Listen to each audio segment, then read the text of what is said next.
한폴락에 울지 말자. 스코어존. 스코어전 TV 구독자 여러분, 안녕하세요. 오늘도 데일리 스포츠의 프리미레아 인사드립니다. 우리나라에서는 야구와 축구에 비해 프로리그의 인기가 다소 떨어지지만 얼짱 스타들이 많아 대중들의 관심이 점점 많아지고 있는 스포츠 배구에 대해 알아보려고 해요. 오늘도 좋아요, 구독, 알람 설정까지 꼭 챙겨주세요. 먼저 배구에 대해서 간략하게 정의해 보겠습니다.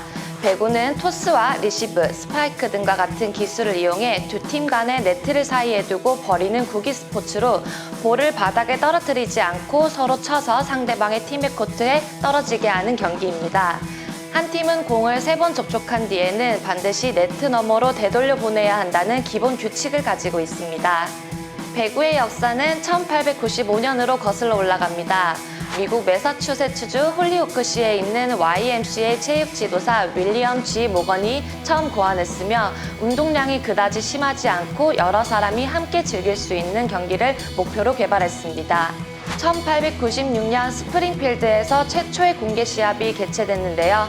1920년 무렵에 현행 6인제 국제규칙이 확립됐습니다. 올림픽에 처음 등장한 것은 1964년 도쿄올림픽이었습니다. 국제배구연맹은 규모 면에서 국제육상연맹 다음으로 큰 조직을 운영하고 있습니다. 1915년 우리나라에 배구가 처음 소개됐고 그 뒤 1925년 조선일보사 주최 첫 공인 경기가 열렸습니다.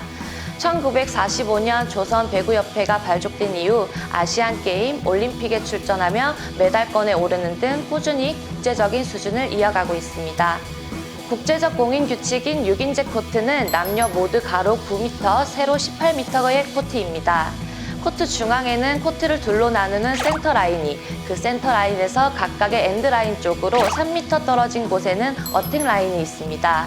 또 엔드라인 쪽에서 오른쪽 뒤편 3m 범위의 서비스 존이 설정되며 엔드라인에서 20cm 떨어진 지점에 길이 15cm의 짧은 라인을 표시합니다.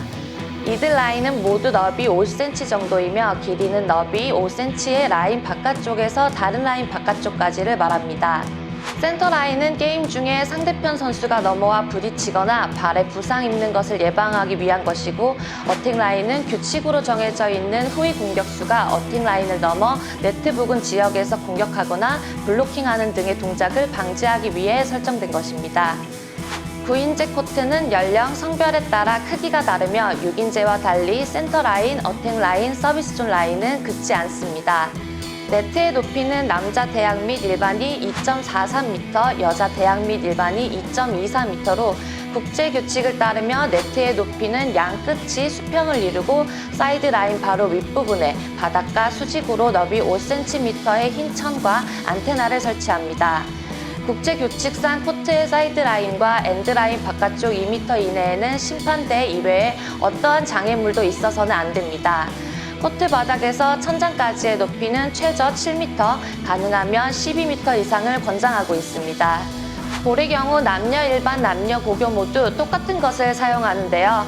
둘레 65에서 67cm, 중량 260에서 280g, 기압 294에서 319ml바이며 색깔은 균일하고 실내 경기에서는 밝은 색깔의 볼을 사용하도록 되어 있습니다. 복장의 경우는 팀마다 통일되고 청결한 복장으로 선수는 등번호, 가슴번호 및 주장 마크를 부착해야 합니다. 시계, 머리핀 등 금속 제품의 액세서리는 금지되어 있는데요. 이유는 시합 중에 부상의 원인이 될 수 있기 때문입니다. 이번에 경기를 관람할 때 가장 중요한 경기 방법에 대해 설명드리겠습니다. 6인제는 이름 그대로 각 팀 6명의 선수가 경기를 하며 국제 규칙에서는 5세트를 겨루게 되어 있는데 3세트를 먼저 따내는 쪽이 이기게 됩니다. 최종 5세트를 제외한 나머지 세트는 최소 2점을 앞선 상태에서 25점을 따는 팀이 세트를 얻게 됩니다. 보통 배구 시합 중에 일어나는 플레이는 다음과 같은 순서로 진행됩니다.